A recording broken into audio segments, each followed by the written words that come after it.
ఏలూరు జిల్లా దెందలూరులో పోలింగ్ సమయంలో టీడీపీ నేతల దాడిలో గాయపడ్డ బాధితులను ఎమ్మెల్యే అభయ్ చౌదరి పరామర్శించారు. ఓటమి భయంతోనే వైఎస్ఆర్సీపీ కార్యకర్తలపై దాడులు చేస్తున్నారని మండిపడ్డారు. చంద్రబాబు ఒక రౌడీ షీటర్కు బీఫామ్ ఇచ్చి అరాచకాలకు నిద్రలేపాడని ఆగ్రహం వ్యక్తం చేశారు. తప్పకుండా ప్రజలే శిక్షిస్తారన్నారు.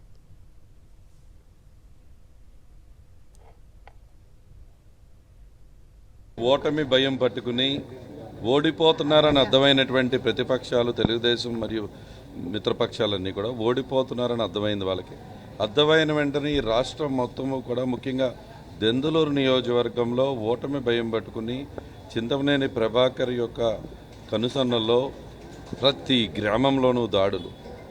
ఈరోజు పోలింగ్ బూత్ దగ్గరికి వచ్చేటువంటి జనాలందరినీ కూడా భయభ్రాంతుల్ని గురి చేయాలనేటువంటి ఆలోచన విధానం.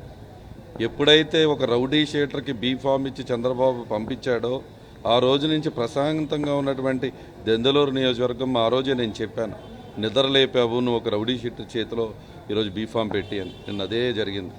ఈరోజు దెందులూరు నియోజకవర్గం వైఎస్ఆర్ కాంగ్రెస్ పార్టీ గెలుస్తుంది. కంపల్సరీగా ఇక్కడ భారీ మెజార్టీ దశగా దూసుకువెళ్తున్నటువంటి సమయంలో ఓర్వలేక కావాలని ప్రతి గ్రామంలో కూడా దాడులు, కర్రలతో దాడులు, కత్తులతో దాడులు, మీరు ఏకపక్షణ ధోరణిలో కావాలని గొడవలు సృష్టించి కొప్పులేరు కూడా ఒకటే కాదు.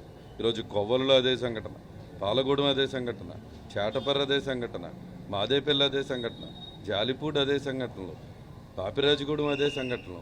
పాపిరాజగూడెంలో మీరు పొడిచేశారు, విజయరాయలో గొడవలు. అసలు ఏ గ్రామంలో ప్రతి గ్రామంలో కూడా మీరు అల్లరి మోకలుగా తయారై ఈరోజు మా మీద దాడి చేస్తానికి ప్రయత్నం చేశారు.